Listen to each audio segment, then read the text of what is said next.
જય સ્વામિનારાયણ વિદ્યાર્થી મિત્રો. સ્વામિનારાયણ હાઈસ્કૂલ સેક્ટર 23ના ઓનલાઈન ટીચિંગ ક્લાસમાં આપ સૌનું સ્વાગત કરું છું. મિત્રો, આજે આપણે ધોરણ 10 સામાજિક વિજ્ઞાન વિષયની અંદર પ્રકરણ નંબર 17 ભણીશું. આપણે અર્થશાસ્ત્ર વિભાગમાંથી આ પ્રકરણ છે, આર્થિક સમસ્યાઓ અને પડકારો. તો મિત્રો, આપણે જાણીએ છીએ કે ભારત જ્યારે સ્વતંત્ર થયો ત્યારથી જ આપણે ઘણી બધી સમસ્યાઓનો સામનો ભારત કરી રહ્યો છે. આર્થિક, સામાજિક અને રાજકીય સમસ્યાઓ. એમાં આર્થિક સમસ્યાઓ એટલે એવી સમસ્યાઓ કે જેમાં વસ્તી વૃદ્ધિ, ભાવ વધારો, કાળું નાણું, બેરોજગારી, ગરીબી, ભૂખમરો, ભ્રષ્ટાચાર, આતંકવાદ, આ બધી જે સમસ્યાઓ છે એ આર્થિક સમસ્યાઓ છે. તો ભારતના અર્થતંત્રમાં આવી ઘણી બધી જટિલ અને ગંભીર આર્થિક સામાજિક સમસ્યાઓનો સામનો આપણો દેશ કરી રહ્યો છે. કારણ કે આપણે જાણીએ છીએ કે ભારત પ્રાચીન સમયમાં અતિ ધનાઢ્ય દેશ હતો, પરંતુ ભારતમાં જેમ જેમ સમયાંતરે જુદી જુદી પ્રજાઓ આવતી ગઈ અને ભારતમાં વસવાટ કરતા ગયા, ત્યાર પછી આપણે જોઈએ તો એમાં કેટલીક પ્રજાએ ભારતમાં રાજ્ય સત્તા જમાવવાનો પ્રયત્ન કર્યો છે, જે આપણે ઇતિહાસમાં ભણી ચૂક્યા છીએ. એમાંય અંગ્રેજો એમાં સફળતા પામ્યા છે અને ભારતમાં લગભગ 290 વર્ષ સુધી એમને રાજ્ય કર્યું છે, વસવાટ કર્યો છે. અને એ સમય દરમિયાન આ યુરોપની પ્રજાઓએ ભારતમાંથી ઘણું બધું એમના દેશ તરફ આર્થિક સમૃદ્ધિ છે એ ઢસડી ગયા છે, અને ભારત એ આર્થિક દ્રષ્ટિએ એની સ્થિતિ કથળતી ગઈ છે. કારણ કે અંગ્રેજ શાસન દરમિયાન ભારતનું આર્થિક અને સામાજિક શોષણ થતું ગયું છે. એનું અર્થતંત્ર પડી ભાગ્યું છે, આપણા ગૃહ ઉદ્યોગો પડી ભાગ્યા, જે આપણે ઇતિહાસમાં બધું જ ભણી ચૂક્યા છીએ. તો એના પરિણામ સ્વરૂપ આજે આપણે ઘણી બધી આર્થિક સમસ્યાઓનો સામનો કરી રહ્યા છે. એમાં ભાવ વધારો, કાળું નાણું, ગરીબી, ભૂખમરો, ભ્રષ્ટાચાર પણ એનું જ એક પરિણામ છે, અને વસ્તી વૃદ્ધિ પણ. આ બધી સમસ્યાઓનો સામનો ભારત કરી રહ્યો છે, જેમાંની મુખ્ય આર્થિક સમસ્યાઓ છે ગરીબી, બેરોજગારી, ભાવ વધારો અને વસ્તી વૃદ્ધિ. તો આ જે સમસ્યાઓ છે એના ઉદ્ભવવા માટેના કારણો કયા છે, એને નિવારવા માટેના કયા ઉપાયો કરી શકાય, તો આ બધા વિશે આપણે અહીંયા અભ્યાસ કરીશું. તેમાં પહેલા બે સમસ્યાઓ જોઈશું, ગરીબી અને બેરોજગારીની સમસ્યા. એના વિશે આપણે અહીંયા અભ્યાસ કરવાનો છે આજે. તો પહેલા જોઈએ ગરીબી એટલે શું. તો આપણે ગરીબ કોને કહીએ? તો આપણે સામાન્ય રીતે જાણીએ છીએ કે જે એમની જરૂરિયાતો સારી રીતે પૂરી કરી શકતો ન હોય, જેને ખાવા, વસ્ત્રો, રહેઠાણની સગવડતાઓ પ્રાપ્ત ન થતી, એને આપણે ગરીબ કહીએ છીએ. પણ વ્યાખ્યાની દ્રષ્ટિએ જોઈએ તો સમાજનો મોટો વર્ગ કે જે જીવન જીવવાની મૂળભૂત અને પાયાની જરૂરિયાતો, તો વ્યક્તિને જીવવા માટે કઈ મૂળભૂત અને પાયાની જરૂરિયાતો જોઈએ? તો એક તો રોટી, કપડાં અને મકાન, એટલે કે અન્ન, વસ્ત્ર અને રહેઠાણ. આ એની પાયાની જરૂર, અને એની સાથે સાથે શિક્ષણ અને આરોગ્ય. આ જે 5 જરૂરિયાતો છે એ જરૂરિયાતો એની મૂળભૂત જરૂરિયાતો છે, પાયાની જરૂરિયાતો છે, એના અસ્તિત્વને ટકાવવા માટે પણ જરૂરી છે. તો આ જે જરૂરિયાતો છે, અન્ન, વસ્ત્ર, રહેઠાણ, શિક્ષણ અને આરોગ્ય, એ સેવાઓ ન્યૂનતમ એટલે કે ઓછામાં ઓછી માત્રામાં એને જેટલી જરૂર છે એટલી માત્રામાં પણ મેળવી શકતો નથી. આવી જરૂરિયાતથી એ વંચિત રહેવું પડે છે. ત્યારે સમાજની આવી સ્થિતિને વ્યાપક કે દારૂણ ગરીબી કહે છે. તો જે વ્યક્તિ આવી સ્થિતિમાં રહેતો હોય એને ગરીબ કહેવાય છે, અને આવી સામૂહિક જે પરિસ્થિતિ છે એને ગરીબી કહેવામાં આવે છે. તેને વ્યાપક અથવા તો દારૂણ ગરીબી કહે છે, કે જે પાયાની જરૂરિયાતો પણ મેળવી શકતું ન હોય. તો આવી સ્થિતિમાં રહેતી વ્યક્તિઓને આપણે ગરીબ કહીએ છીએ. તો ગરીબી રેખા એટલે શું? તો આપણે જાણીએ છીએ કે કોઈ પણ દેશની અંદર ગરીબીનું પ્રમાણ કેટલું છે એ જાણવા માટે અમુક ચોક્કસ ક્રાઇટેરિયા નક્કી કરેલો હોય છે. એનું ગાઈડલાઈનની રેખા નક્કી કરેલી હોય છે, બિલો પોવર્ટી લાઈન, એટલે કે ગરીબી રેખાથી નીચે જીવતા લોકો. કે જે પાયાની ન્યૂનતમ જરૂરિયાતો પૂરી કરવા માટે પણ સક્ષમ હોતા નથી. એને જેટલી કેલરીયુક્ત ખોરાક એના શરીરને ટકાવવા માટે, શરીરને તંદુરસ્ત રાખવા માટે જેટલી કેલરીની જરૂર છે એટલી કેલરી એને પ્રાપ્ત થાય એટલો ખોરાક પણ મેળવી શકતો ન હોય. એને 4 રોટલીની ભૂખ હોય અને એને 4 રોટલી શાક ખાવા એને 2 ટાઈમ મળતું ન હોય, બંને ટાઈમ, અથવા તો 2 રોટલી પ્રાપ્ત થતી હોય, 1 રોટલીમાં એને ચલવી લેવું પડતું હોય, તો એની ભૂખ સંતોષાતી નથી. એટલે એને પૂરતો પોષણ મળતું નથી અને કુપોષણના પરિણામે એનું શારીરિક તંદુરસ્તી પણ જોખમાય છે. તો આવી જે વ્યક્તિઓ છે કે એની ન્યૂનતમ જરૂરિયાતો એટલે કે પોષણક્ષમ આહાર, એટલે કે જેટલી કેલરીની જરૂર છે એટલો કેલરીયુક્ત ખોરાક અને રહેવા માટે પૂરતું મોકળાશવાળું ઘર, હવા ઉજાસ વાળું આલિશાન બંગલાની વાત નથી, પણ એને જેટલી મોકળાશ જોઈએ, જેટલી પ્રાથમિક જરૂરિયાત એમાંથી મળી રહેતી હોય એવું મકાન, અથવા તો આ બધો ખર્ચ કરી બધી જરૂરિયાતો પૂરી કરી શકે એટલી આવક એને પ્રાપ્ત થતી ન હોય, અથવા તો એટલો ખર્ચ કરવાની એની ક્ષમતા ન હોય, એને આપણે ગરીબ કહીએ છીએ. અને એના માટે જીવન ધોરણ નક્કી કરેલી જે સપાટી છે કે એક વ્યક્તિને એની ન્યૂનતમ જરૂરિયાતો પૂરી કરવા માટે કેટલો આવક જોઈએ અથવા તો કેટલી એની ખર્ચ કરવાની ક્ષમતા જોઈએ, એ નક્કી કરેલી સપાટીને ગરીબી રેખા કહેવામાં આવે છે. તો ગરીબી રેખાની અંદર આપણે જોઈ ગયા કે જે વ્યક્તિને એની જરૂરિયાતો પૂરી કરવા માટે જેટલી કેલરીયુક્ત ખોરાક મેળવવા માટે એ ખર્ચ કરવા માટે સક્ષમ હોતો નથી. દાખલા તરીકે ગ્રામીણ સમાજમાં અને શહેરી સમાજમાં આ કેલરીનું માપદંડ જુદું જુદું હોય છે. કારણ કે ગ્રામીણ સમાજમાં શારીરિક શ્રમ વધારે હોય છે એટલે એ લોકોને વધારે કેલરીની જરૂર હોય. શહેરી જીવન જીવતા લોકો છે એમાં ઓછી કેલરીની, કારણ કે એમાં શારીરિક શ્રમ બહુ હોતો નથી. એટલે એના માટે જેટલી કેલરીની જરૂર છે, દાખલા તરીકે 2400 કેલરી જોઈએ ગ્રામીણ વિસ્તારમાં પુરુષ માટે, તો 2400 કેલરી એના અનાજમાંથી, એના ભોજન થાળમાંથી એને મળી રહે એટલું એ એક ટાઈમ એને જમવાનું મળતું હોય તો એ બરોબર છે. પણ એનાથી ઓછું જો એને પ્રાપ્ત થતું હોય તો એ કુપોષણની પરિસ્થિતિમાં આવે. તો ગરીબી રેખા નીચે જીવતી વ્યક્તિની સંખ્યા જાણવા માટે આપણે 2 પદ્ધતિ અપનાવી છે, એક તો ખર્ચના આધારે અને બીજું છે આવકના આધારે. તો પહેલું છે કોઈ એક કુટુંબ દ્વારા વિભિન્ન વસ્તુ કે સેવાઓ ઉપર કરવામાં આવતા ખર્ચના આધારે, કે એની જરૂરિયાતો સંતોષવા માટે, ન્યૂનતમ જરૂરિયાતો પૂરી કરવા માટે કેટલો ખર્ચ કરવા માટે સક્ષમ છે, કેટલો ખર્ચ કરી શકે છે, એના આધારે એનું માપન કરવામાં આવે છે. બીજું છે કોઈ પણ કુટુંબ દ્વારા મેળવેલ કુલ આવકના આધારે, કે કુટુંબની કેટલી આવક છે, આવકના આધારે જે ખર્ચ કરી શકે, એની જરૂરિયાતો પૂરી કરી શકે. કુટુંબ એટલે વધુમાં વધુ 5 વ્યક્તિઓની સભ્ય સંખ્યા. એના આધારે ગરીબીનું માપન કરવામાં આવે છે, ગરીબી રેખાનું. તો ગરીબી રેખા નીચે જીવતા લોકો આપણે કોને કહીશું? તો દરેક વ્યક્તિની જરૂરિયાતો તો અમર્યાદિત છે. આપણી જે કંઈ જરૂરિયાત પૂરી થાય છે એની સાથે બીજી જરૂરિયાતો ઉદ્ભવતી જ હોય છે. એટલે આપણી જરૂરિયાતો બધી પૂરી ના થાય તો આપણે ગરીબ છે એવું કહી શકતા નથી. પણ ગરીબી રેખા નીચે કોને લઈશું, એના માટેના શું એના લક્ષણો છે? એક તો પહેલી બાબત કે 2 ટાઈમ પૂરતું ભોજન મળતું હોય નહીં. એને જેટલી ભૂખ હોય એટલું પણ એ પ્રાપ્ત કરી શકતો ના હોય તો એ ગરીબી રેખાની નીચે આવે.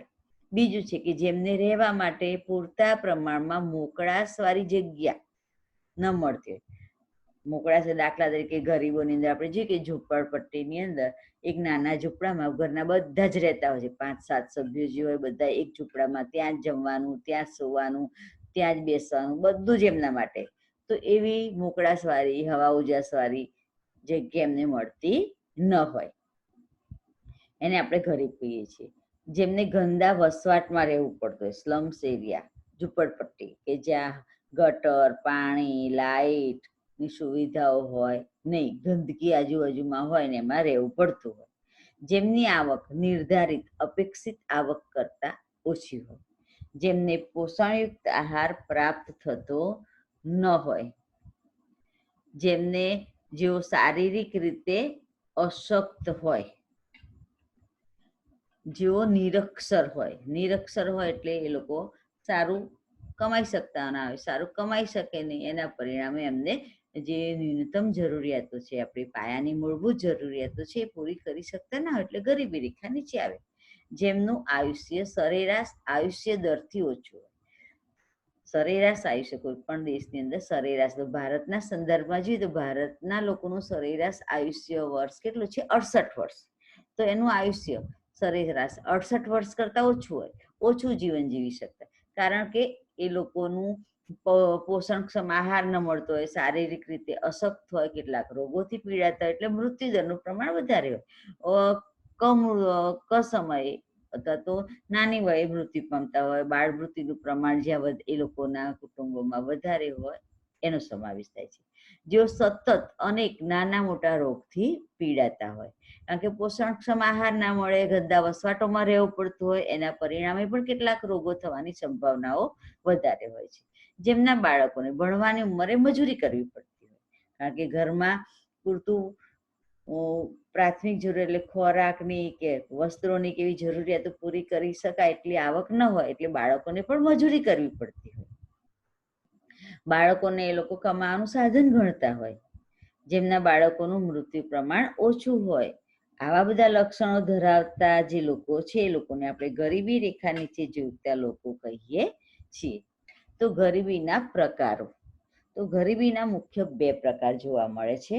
એક નિરપેક્ષ ગરીબી અને બીજી છે સાપેક્ષ ગરીબી. આપણે જોઈએ ગરીબ કોને કહેવાય આગળના વ્યાખ્યામાં, કે ગરીબ એટલે કે જે કોઈ વ્યક્તિ એની મૂળભૂત પાયાની જરૂરિયાતો, જે કે અન્ન, વસ્ત્ર, રહેઠાણ, શિક્ષણ અને આરોગ્ય ન્યૂનતમ એટલે કે ઓછામાં ઓછી માત્રામાં પણ મેળવી શકતા ના હોય, એને આપણે ગરીબ કહીએ છીએ, જેને આપણે વ્યાપક કે દારૂણ ગરીબી કહીએ છીએ. તો ગરીબીના જે પ્રકારોમાં નિરપેક્ષ ગરીબી જે છે, એ નિરપેક્ષ ગરીબી એ લગભગ આવી વ્યાપક કે દારૂણ ગરીબી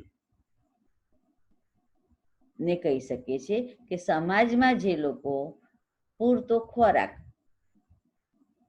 એટલે કે અનાજ, કઠોળ, દૂધ, શાકભાજી, કપડાં જેવી પ્રાથમિક જરૂરિયાતો લઘુત્તમ એટલે કે ઓછામાં ઓછા ભાવે પણ પ્રાપ્ત કરી શકતા ન હોય. આ બહુ મહત્વનું છે મિત્રો, લઘુત્તમ બજાર ભાવે, કારણ કે આપણે જાણીએ છીએ કે દરેક વસ્તુની અંદર જુદા જુદા એકની એક વસ્તુના જુદા જુદા ભાવ. દાખલા તરીકે કપડાં, તો આપણું શરીર પૂરતું ઢંકાય, ઋતુ અનુરૂપ કપડાં આપણને પ્રાપ્ત થાય જરૂરી છે. પછી કપડામાં આપણે શર્ટ ખરીદીએ, શર્ટ 100 રૂપિયાનો પણ આવે ને 2000 રૂપિયાનો પણ આવે, એટલે 2000 રૂપિયાનો શર્ટ ખરીદવા માટે સક્ષમ ના હોય, પણ 100 રૂપિયાનો શર્ટ લાવી શકતા હોઈએ તો એ ઇનફ છે. એટલે કે લઘુત્તમ ઓછામાં ઓછો ભાવ કયો છે? 100 રૂપિયાનો શર્ટ, તો એ ખરીદવા માટે પણ આપણે સક્ષમ ના હોઈએ. પછી 100 રૂપિયાનો કે પછી 500 રૂપિયાનો શર્ટ ખરીદવા સક્ષમ હોય, પણ આપણા મિત્ર 2000નો શર્ટ લાવે, એ ખરીદવાની આપણી ક્ષમતા નથી, તો આપણે નિરપેક્ષ ગરીબમાં આવીએ નહીં, કારણ કે આપણી મૂળભૂત પાયાની જરૂરિયાત તો આપણે સંતોષી શકીએ છીએ. એટલે કે જે લોકો એના અસ્તિત્વને ટકાવવા માટે જે મૂળભૂત જરૂરિયાતો છે, રોટી, કપડાં અને મકાન. રોટીની અંદર એટલે કે ખોરાકની અંદર પૂરતો અનાજ, કઠોળ, દૂધ, શાકભાજી જેમાંથી પૂરતું પોષણ મળી રહે એટલો પોષણયુક્ત આહાર ના મેળવી શકતા હોય, પૂરતા ઋતુને અનુરૂપ કપડાં ના મેળવી શકતા હોય, કયા ભાવે? ઓછામાં ઓછા ભાવે પણ ના મેળવવાની ક્ષમતા ન હોય, તો એને આપણે નિરપેક્ષ રીતે ગરીબ કહીએ છીએ. અને સાપેક્ષ ગરીબી, તો સાપેક્ષ ગરીબીનો ખ્યાલ થોડો જુદો છે, કે સાપેક્ષ ગરીબી એ તુલનાત્મક ગરીબી છે, કે એક વ્યક્તિની તુલનામાં બીજી વ્યક્તિની આવક કે ખર્ચ કરવાની ક્ષમતા ઓછી હોય, તો એ વ્યક્તિની તુલનામાં એટલે એની સરખામણીમાં ગરીબ છે. એ નિરપેક્ષ ગરીબ નથી, દારૂણ ગરીબીમાં આવતું નથી. એટલે કોઈની સરખામણીમાં એકની આવક કરતા બીજાની આવક ઓછી હોય, તો એ વ્યક્તિ કરતા, દાખલા તરીકે મગનભાઈની આવક વર્ષે 10,000 રૂપિયા છે, છગનભાઈની આવક વર્ષે મહિને 20,000 રૂપિયા છે, રમેશભાઈની આવક મહિને 30,000 રૂપિયા છે. તો આ ત્રણેયની જ્યારે સરખામણી કરીએ છીએ આવકની, તો ત્રણેયની આવકમાં તફાવત છે, એટલે એમની ખર્ચ કરવાની ક્ષમતા કેવી હોય? જુદી જુદી હોય. તો અહીંયા આપણે એ વ્યક્તિ અને બી વ્યક્તિની સરખામણી કરીએ તો એ વ્યક્તિની આવક બી વ્યક્તિ કરતા ઓછી છે. એટલે કે છગનભાઈની આવક મગનભાઈની આવક કરતા ઓછી છે. છગનભાઈની આવક 10,000 છે, મગનભાઈની આવક 20,000 છે. એટલે મગનભાઈની સરખામણી એટલે કે બીની સરખામણીએ એ વ્યક્તિ એ ગરીબ કહી શકાય. એવી જ રીતે બી અને સીની આવક એની આવક કરતા વધારે છે, અથવા તો એ અને બીની આવક કરતા સીની આવક 30,000 છે, એની 10,000, બીની 20,000. તો આ ત્રણેયની સરખામણી કરતા એ બીની સરખામણીમાં સીની આવક વધારે છે, એટલે સી કરતા એ અને બી નામની વ્યક્તિ ગરીબ કહી શકાય. એટલે આમાં તુલના એની સરખામણી કરવામાં આવે છે. એકની સરખામણીમાં બીજાની આવક ઓછી હોવાથી એના કરતા એ ગરીબ કહી શકાય. તો એને આપણે સાપેક્ષ ગરીબી કહીએ છીએ. તો આ ખ્યાલ વિકસિત દેશોમાં વધારે પ્રચલિત. વિકસિત દેશો એટલે કયા? તો અમેરિકા, જાપાન, ઇંગ્લેન્ડ, ચીન, આ બધા વિકસિત રાષ્ટ્રો છે. ભારતમાં ગરીબીનું સ્વરૂપ કેવું છે? તો આપણે ગરીબીની વ્યાખ્યા, એના પ્રકારો જોઈએ. તો ભારતમાં કયા પ્રકારની ગરીબી છે, એનું સ્વરૂપ કેવું છે જોઈએ. તો ભારતમાં જે ગરીબી છે, તો ગરીબીનો ખ્યાલ સૌ પ્રથમ WHO ના નિયામક બોર્ડ ઓરે રજૂ કર્યો હતો. તો ભારતમાં જે ગરીબી છે, તો એના સંદર્ભમાં આપણે તો ભારતમાં આયોજન પંચે 2011-12માં ગરીબી રેખા નક્કી કરવા માટે ભારતમાં જે આપણે જોઈએ બિલો પોવર્ટી લાઈન, કે કેટલી આવક, ઓછામાં ઓછી કેટલો વપરાશી ખર્ચ કે કેટલી આવક ધરાવતા હોય એના કરતાં ઓછી આવક હોય એને આપણે ગરીબી રેખા નીચે કહીએ છીએ. તો ભારતમાં એવી કેટલી આવક હોય વ્યક્તિની, તો એ ગરીબી રેખાથી ઉપર આવે અથવા તો ગરીબી રેખાની નીચે આવે. તો એ માપદંડ માટે 2011માં આયોજન પંચે ચોક્કસ લાઈન નક્કી કરી છે ગરીબી રેખા. તો એના માટે ગ્રામીણ ક્ષેત્રે માથાદીઠ માસિક વપરાશી ખર્ચ 816 રૂપિયા વ્યક્તિ દીઠ, માથા દીઠ એટલે એક વ્યક્તિનો વપરાશી ખર્ચ એક મહિનાનો 816 રૂપિયા વપરાશી ખર્ચ છે. એની ન્યૂનતમ જરૂરિયાતો પૂરી કરવા માટે ઓછામાં ઓછો એની 816 રૂપિયા ખર્ચ કરતી વ્યક્તિ હોય, એના કરતા ઓછો ખર્ચ કરી શકતી હોય તો એ ગરીબી રેખાની નીચે આવે. અથવા તો કુટુંબ દીઠ ખર્ચ રૂપિયા 4,080. કુટુંબ દીઠ 4,080 રૂપિયા કરતા જો એની આવક ઓછી હોય મહિને, તો એવા ગ્રામીણ કુટુંબને આપણે ગરીબી રેખાની નીચે લાવી કહી શકીએ. એવી જ રીતે શહેરી ક્ષેત્રે, તો શહેરની અંદર માથાદીઠ માસિક વપરાશી ખર્ચ એટલે કે એક વ્યક્તિનો એક મહિનાનો ખર્ચ 1,000 રૂપિયા નક્કી કરેલ, એના કરતા ઓછો ખર્ચ કરવાની ક્ષમતા એની હોય તો એ ગરીબી રેખાની નીચે આવે. એવી જ રીતે એક કુટુંબની આવક ગણીએ તો એક વ્યક્તિની 1,000, તો કુટુંબની અંદર આપણે આગળ જોઈ ગયા કે ઓછામાં ઓછી 5 વ્યક્તિ, વધારેમાં વધારે 5 વ્યક્તિ નો સમાવેશ કુટુંબમાં કરીએ છીએ. તો એક શહેરની અંદર કુટુંબનો વપરાશી ખર્ચ 5,000 રૂપિયાનું પ્રમાણ નક્કી કર્યું છે કે 5,000 કરતા ઓછી આવક ધરાવતો હોય કુટુંબ તો એ ગરીબી રેખાની નીચે આવે. આ માપદંડના આધારે ઈસવીસન 2011-12માં દેશની કુલ 121 કરોડની વસ્તી હતી. છેલ્લી ગણતરી, આપણી વસ્તી ગણતરી 2011માં થઈ છે. તો એ વસ્તી ગણતરી મુજબ ભારતની કુલ વસ્તી 121 કરોડની નોંધાઈ છે. તો 121 કરોડની વસ્તીમાંથી 27 કરોડ લોકો એવા છે કે જે ગરીબ હતા, એટલે કે જે ગરીબી રેખાની નીચે જીવી રહ્યા છે, જેમની ન્યૂનતમ જરૂરિયાતો એ પૂરી કરી શકવા માટે સક્ષમ નથી. તો જ્યારે ગરીબીનું પ્રમાણ જોઈએ આપણે તો વસ્તીના 21.9% હતું 2011-12માં. ક્યારેક ખાલી જગ્યામાં પૂછાય ઈસવીસન 2011-12માં ભારતમાં ગરીબીનું પ્રમાણ કેટલું? તો 21.9%. કેટલા કરોડ લોકો ગરીબ હતા? એ સમયે તો 27 કરોડ લોકો નોંધાયેલા હતા.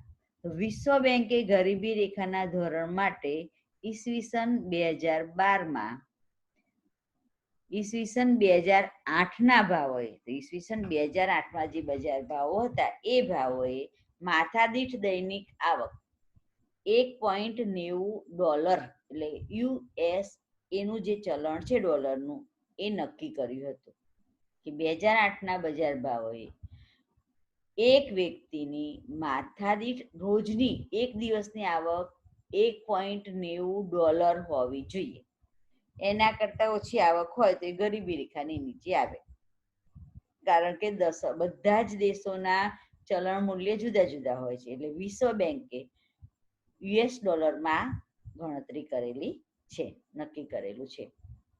તો ભારતના સંદર્ભમાં આપણે જોઈએ તો અમેરિકન ડોલરની સામે ભારતની અંદર $1 બરાબર ભારતના લગભગ 70 રૂપિયા ગણાય. તો ભારતની એક વ્યક્તિની રોજની આવક કેટલી હોવી જોઈએ આના પ્રમાણે? તો $1ના 70 રૂપિયા આપણે ગણીએ એવરેજ, તો અહીંયા $1.90 છે, એટલે લગભગ $130 રૂપિયા જેટલી વ્યક્તિ દીઠ એક દિવસની આવક હોવી જોઈએ.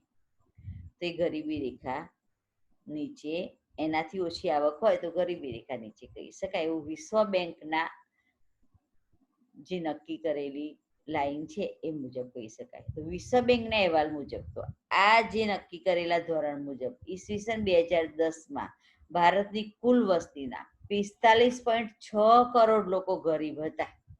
વિશ્વ બેંકને જે ગરીબી રેખા નક્કી કરી છે એના મુજબ 45.6 કરોડ લોકો ગરીબ હતા. એટલે કે કુલ વસ્તીના 32.7% લોકો ગરીબી રેખાની નીચે જીવન જીવતા હતા. યુએનડીપી 2015 એટલે કે યુનાઇટેડ નેશન્સ ડેવલપમેન્ટ પ્રોગ્રામ નો જે અહેવાલ આપે છે 2015નો, એ મુજબ ભારતમાં ગરીબીનું પ્રમાણ કુલ વસ્તીના 21.92% હતું, જેમાં ગ્રામીણ ક્ષેત્રે ગરીબીનું પ્રમાણ 25.7% અને શહેરી ક્ષેત્રે ગરીબીનું પ્રમાણ 13.7% હતું. એટલે કે દેશના 26.93 કરોડ લોકો ગરીબોમાંથી ગ્રામીણ ક્ષેત્રે 21.65 કરોડ અને શહેરી ક્ષેત્રે 5.28 કરોડ લોકો ગરીબી રેખાની નીચે જીવન જીવતા હતા 2015ના અહેવાલ મુજબ. ભારતમાં ગરીબીના પ્રમાણમાં રાજ્ય વચ્ચે અસમાનતા પ્રવર્તે. ભારતમાં જે જુદા જુદા આપણા 29 રાજ્યો છે એમાં રાજ્ય વચ્ચે ગરીબીનું પ્રમાણ જુદું જુદું છે. કેટલાક રાજ્યોમાં ગરીબીનું પ્રમાણ વધારે છે, કેટલાક રાજ્યોમાં ગરીબીનું પ્રમાણ ઓછું છે. તો એના સંદર્ભમાં આપણે જોઈએ તો ભારતમાં સૌથી ઊંચું ગરીબીનું પ્રમાણ ધરાવતું રાજ્ય કયું? તો છત્તીસગઢ. આ યાદ રાખજો મિત્રો, ખાલી જગ્યામાં કે વિકલ્પમાં પૂછી શકે કે સૌથી ઊંચું એટલે કે સૌથી વધારે ગરીબીનું પ્રમાણ ધરાવતું રાજ્ય કયું ભારતનું?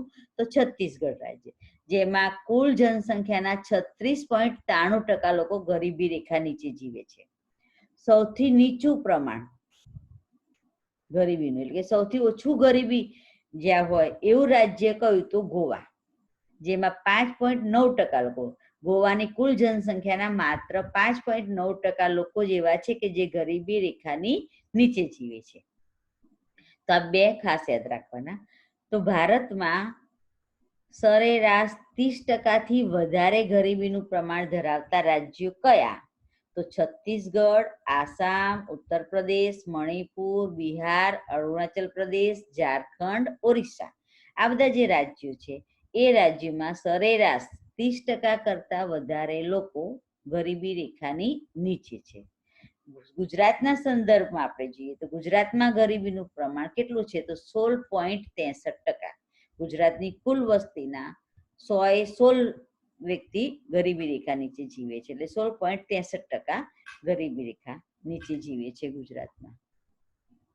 ભારતમાં વિપુલ પ્રમાણમાં કુદરતી સંસાધનો અને અપાર કુદરતી બક્ષિસથી ભારત સમૃદ્ધ છે. આપણે જોઈએ કે ગરીબીના મુખ્ય પ્રકારો અને એના કારણો જોઈએ કે ગરીબીનું પ્રમાણ ભારતમાં કેવું પ્રમાણ છે, ગરીબીનું સ્વરૂપ કેવું છે, કે આ સ્વરૂપે ભારતમાં ગરીબી પ્રવર્તે છે. તો એક તો ભારતે ઘણો પ્રાકૃતિક દ્રષ્ટિએ જોઈએ તો ઘણી બધી કુદરતી સમૃદ્ધિ ભારતને આપેલી છે.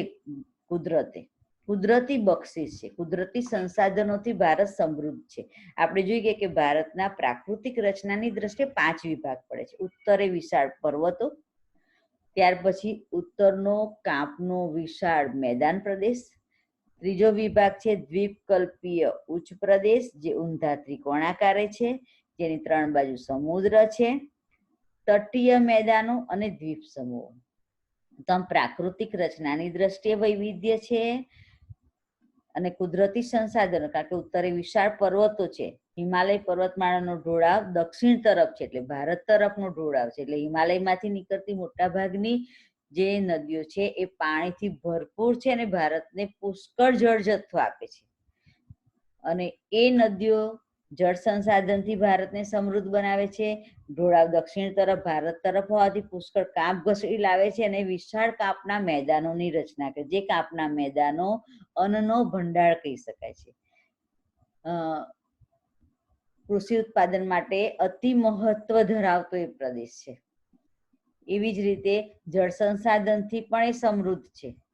દક્ષિણનો જે ઉચ્ચ પ્રદેશ છે એ ખનિજોનો ભંડાર છે, કારણ કે લાવાનો બનેલો છે. ખનિજો એ વર્તમાન સમયમાં કોઈ પણ રાષ્ટ્રના વિકાસ માટે પાયાની જરૂરિયાત છે. તો આ દ્રષ્ટિ જોઈએ તો કુદરતી સંસાધનોમાં જળ સંસાધન, જંગલ સંસાધન, ખનિજ સંસાધન, જમીનની અંદર પણ વિવિધ પ્રકારની જમીન છે, એના પરિણામે કૃષિ પાકોમાં પણ વૈવિધ્ય છે. એટલે આ બધું જ કુદરતે આપેલી બક્ષિસ છે. એટલે કુદરતી સંસાધનોથી ભારત સમૃદ્ધ છે, છતાં પણ ભારતમાં ગરીબીનું પ્રમાણ વધારે છે. કેમ? તો આ વિપુલ સંસાધનો હોવા છતાં પણ આપણે એનો સુયોગ્ય લાભ ઉઠાવવાની ક્ષમતાનો અભાવ છે. આપણી પાસે સંસાધનો હોય, સાધનો હોય, પણ એનો ઉપયોગ આપણે યોગ્ય સમયે યોગ્ય માત્રામાં કરી શકતા નહીં, તેનો લાભ પ્રાપ્ત થતો નથી. એટલે કે એનો લાભ ઉઠાવવાની આપણી ક્ષમતાનો અભાવ છે. એ માટે આપણે પૂરતા સક્ષમ છીએ નહીં. કેમ? તો ભારતના લોકોમાં શિક્ષણ, તાલીમ અને કૌશલ્યનો અભાવ છે. ને આ શિક્ષણ, તાલીમ અને કૌશલ્યના અભાવના પરિણામે આપણે આ સંસાધનો જે છે કુદરતી સાધનોનો ઉપયોગ કરી શકતા નથી અને એના પરિણામે આપણી આવકનું પ્રમાણ, દેશની કુલ રાષ્ટ્રીય આવક ઓછી રહે છે. વર્ષો કેમ આ પરિસ્થિતિ છે?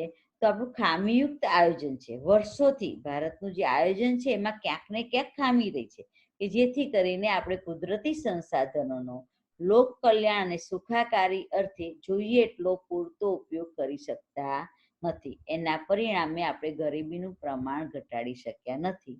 એથી કહી શકાય કે ધનિક ભારતમાં ગરીબો વસે છે, કારણ કે સંસાધનો છે છતાં આપણે ગરીબ છીએ. એટલે સમૃદ્ધ છીએ છતાં ગરીબ છીએ. એટલે કહી શકાય કે ભારત ધનિક છે, પણ ધનિક ભારતમાં કોણ વસે છે? ગરીબો. આ 2 માર્ક્સમાં પૂછાય છે. વિધાન સમજાવો કે ધનિક ભારતમાં ગરીબો વસે છે. એટલે યાદ રાખજો મિત્રો. ગ્રામીણ ક્ષેત્રે ગરીબી. તો ભારત છે એ 2 સમુદાયમાં વહેંચાયેલું છે, ગ્રામીણ સમુદાય અને શહેરી સમુદાય. તો ગ્રામીણ ક્ષેત્રે ગરીબીનું પ્રમાણ કેવું છે તો એ જોઈએ આપણે. તો ગ્રામીણ વિસ્તારમાં વસતા ગરીબોમાં મુખ્યત્વે કયા લોકો ગરીબ છે? તો જે જમીન વિહોણ, કારણ કે ગ્રામીણ ક્ષેત્રે કૃષિ એમનો મુખ્ય વ્યવસાય છે. તો જેની પાસે ખેતી કરવા માટે જમીન નથી એ લોકોની આવક ઓછી હોય. એટલે જમીન વિહોણા લોકો, ખેત મજૂરો, જેની પાસે જમીન નથી, ખેડૂતો શું કરશે? જમીનદારોના ખેતરમાં મજૂરી જશે. એટલે મજૂરી એ જાય એટલે એમની આવક ઓછી હોય, એટલે ખેત મજૂરો. ગૃહ ઉદ્યોગો કે કુટીર ઉદ્યોગોના નાના કારીગરો. સીમાંત ખેડૂતો એટલે જમીનદારોની જમીનમાં એ લોકો અમુક ભાડા પેટે કે એવું વાવવા માટે જમીન લેતા હોય, એનો અમુક હિસ્સો એમને, આવકનો અમુક હિસ્સો જમીનદારોને આપી દે, એને સીમાંત ખેડૂતો કહેવાય. ભિક્ષુકો, વેઠિયા મજૂરો એટલે કે જે આર્થિક વળતર લીધા વિના પરંપરાગત એ જમીનદારોના ખેતરમાં કામ કરતા હોય, ત્યારે એવું ખાવા પીવાનું મળે અને કામ કરે. એમને આર્થિક વળતર પ્રાપ્ત થતું ના હોય ને વેઠિયા કહેવાય છે.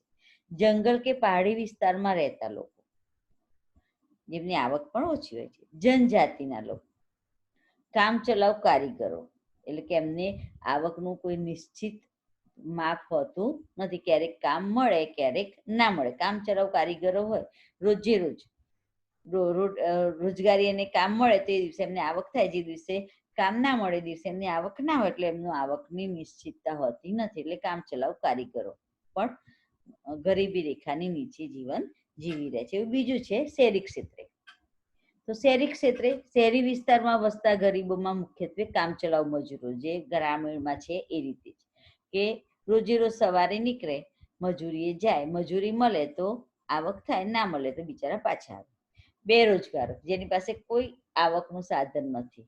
દૈનિક શ્રમિકો, ઘર નોકરો, રિક્ષા ચાલક, ચા નાસ્તાની લારી ગલ્લા કે હોટલ ધાબા ઉપર કે ઓટો ગેરેજમાં કામ કરનારા શ્રમિકો અને ભિક્ષુકો, એનો સમાવેશ પણ શહેરી ક્ષેત્રે ગરીબોમાં થાય છે, કે જેઓ પોતાની ન્યૂનતમ જરૂરિયાતો, ઓછામાં ઓછી જરૂરિયાતો પણ સંતોષી શકતા નથી અને ગરીબાઈમાં સબળી રહ્યા છે. તો મિત્રો આપણે જોઈએ કે આ શહેરી ગરીબી ને ગ્રામીણ ગરીબી, તો આ બધી ગરીબી ઉદ્ભવવા માટેના કારણો કયા છે? ભારતમાં ગરીબી ઉદ્ભવવા માટેના કારણો, આ બી 3 માર્ક્સમાં પ્રશ્ન પૂછાય અથવા તો 4 માર્ક્સમાં પૂછાય તો ગરીબી એટલે શું? ગરીબી ઉદ્ભવવા માટેના જવાબદાર પરિબળો જણાવો. તો આપણે આ બધા લખવા પડે. ગરીબીની વ્યાખ્યા લખવાની અને પછી આ કારણો જણાવવાના. તો આપણો ભારતમાં ગરીબી ઉદ્ભવવા માટેના કારણોની અંદર આપણે જોઈએ તો એક તો વરસાદની અનિયમિતતા. આપણે આગળ જોઈએ કે ભારત છે એની જે આબોહવા છે મોસમી આબોહવા છે. મોસમી આબોહવા ધરાવતો દેશ હોવાના પરિણામે ભારતમાં વરસાદ પણ અનિશ્ચિત અને અનિયમિત છે. ક્યારેક વધારે વરસાદ પડે, ક્યારેક ઓછો, ખૂબ જ ઓછો પડે એટલે કે અતિવૃષ્ટિ થાય, તો ક્યારેક અનાવૃષ્ટિ થાય, અથવા તો ક્યારેક વહેલો શરૂ થાય, ક્યારેક મોડો શરૂ થાય, અથવા તો ક્યારેક વરસાદ એક વખત આવ્યા પછી લાંબો સમય સુધી ના આવ્યા. બધું આપણે 9માં ભણી ગયા છે, વરસાદનો ક્રમભંગ ને વરસાદની અનિયમિતતા ને બધું. તો એક તો ભારતની આબોહવાના મોસમી આબોહવાના પરિણામે વરસાદ અનિશ્ચિત અને અનિયમિત છે. એના પરિણામે ખેડૂતોને કુદરત ઉપર આધાર રાખવું પડે છે. ક્યારેક કૃષિ પાક સારો થાય, ક્યારેક ખેતી નિષ્ફળ જાય. ખેતરની અંદર વાવેતર કર્યું હોય, ખાતર નાખ્યું, અનાજના દાણા નાખ્યા, એટલે કે વાવેતર કર્યું, વરસાદ આવ્યો અને પછી લાંબો સમય સુધી ના આવે તો થોડા પાક ઉગેલો બધો બરી જાય. એટલે એની અંદર ખેડ, ખાતર અને બિયારણ પાછળ જે ખર્ચ કરે બધો નિષ્ફળ જાય. એટલે એમની આવક ઓછી થાય, અથવા તો ઉત્પાદન ઓછું થાય તો પણ આવક ઓછી થાય. એટલે કે વરસાદ અનિયમિત છે, સિંચાઈની અપૂરતી સગવડો છે.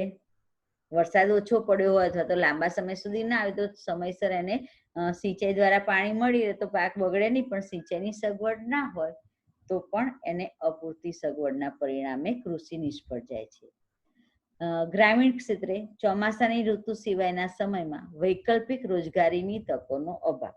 ચોમાસામાં ખેતી થતી હોય, સિંચાઈની સગવડ ના હોય તો ચોમાસા પછી ખેતી થઈ શકે નહીં, અને એ સમય દરમિયાન બીજી કોઈ રોજગારી ના હોય તેમને બેરોજગાર રહેવું પડે, એટલે એમની આવક ઓછી. ગામડાના લોકોમાં કૃષિ સિવાયના બીજા વ્યવસાયો માટે શિક્ષણ, જ્ઞાન, તાલીમ કે કુશળતાનો અભાવ. દેશમાં નિરક્ષરતાનું પ્રમાણ વધુ હોવાથી વ્યક્તિ શોષણ અને અન્યાયનો ભોગ બને છે. તેથી પણ એ ગરીબીમાં રહે છે. સરકારી યોજનાઓની માહિતીના અભાવે ગરીબોને મળતા લાભ એ મેળવી શકતો નથી. સરકાર અત્યારે ગરીબો માટે ઘણા બધા લાભ આપે છે, ઘણી બધી યોજનાઓ અમલમાં મૂકે, પણ એ યોજનાઓની જાણકારી જ ન હોય તો એનો લાભ મેળવી શકે નહીં. તેના માટે શિક્ષણ અથવા તો માહિતીના અભાવે જ્ઞાતિ પ્રથા તેમજ પરંપરાગત રૂઢિ રિવાજો પાછળ થતા ગજા ઉપરાંતના ખર્ચ. તો જે સામાજિક ખર્ચા છે એ બિનઉત્પાદકીય ખર્ચા છે.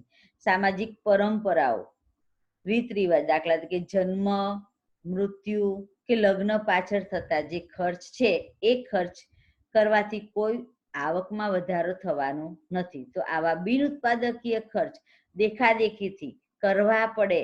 સમાજની અંદર આપણું કેવું દેખાશે, સારું દેખાશે, લોકો ટીકા કરશે એવી બીકે આપણી ક્ષમતા કરતા વધારે ખર્ચ કરે એટલે એને બીજા પાસેથી પૈસા ઉછી નાખે, વ્યાજે લાવવા પડે, અને ભરપાઈ કરી શકે નહીં તો એ ગરીબીમાં ઢસડાતો જાય છે. એટલે આવા બિન ઉત્પાદીય ખર્ચથી વ્યક્તિ દેવાદાર બને છે, દેવું કરે છે, અને દેવું સમયસર ભરપાઈ ના કરી શકે તો વ્યાજનું વ્યાજ વધતું જાય અને એની આર્થિક પરિસ્થિતિ કથળતી જાય છે. દેશની પંચવર્ષીય યોજનાઓમાં આર્થિક નીતિના ઘડતરમાં સમાજના છેવાડાના માનવીની જરૂરિયાતો અને એના હિતોની ઉપેક્ષા થાય છે.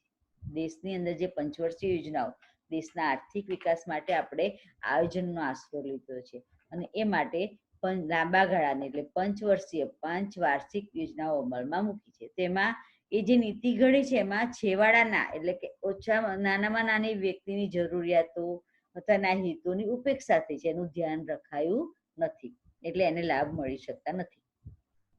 ખેત પેદાશોમાં રોકડિયા પાકોને પ્રોત્સાહન મળવાથી ખાદ્ય પાકોનું ઉત્પાદન ઘટ્યું છે, કારણ કે રોકડિયા પાકોમાં આવક વધે એટલે ખેડૂતો શું કરે, રોકડિયા પાકો જે ઉદ્યોગો માટે કાચો માલ પૂરો પાડતા એવા પાકો એ વધારે વાવેતર, કપાસ છે, તમાકુ છે, શેરડી છે, જેવા પાકોનું ઉત્પાદન વધારે કરે, એનું વાવેતર કરે એટલે એની ત્યાં ખાદ્ય પાકો એટલે કે ધાન્ય પાક, ઘઉં, બાજરી, જુવાર, મકાઈ, કઠોળ જેવા પાકોનું ઉત્પાદન ઓછું થાય.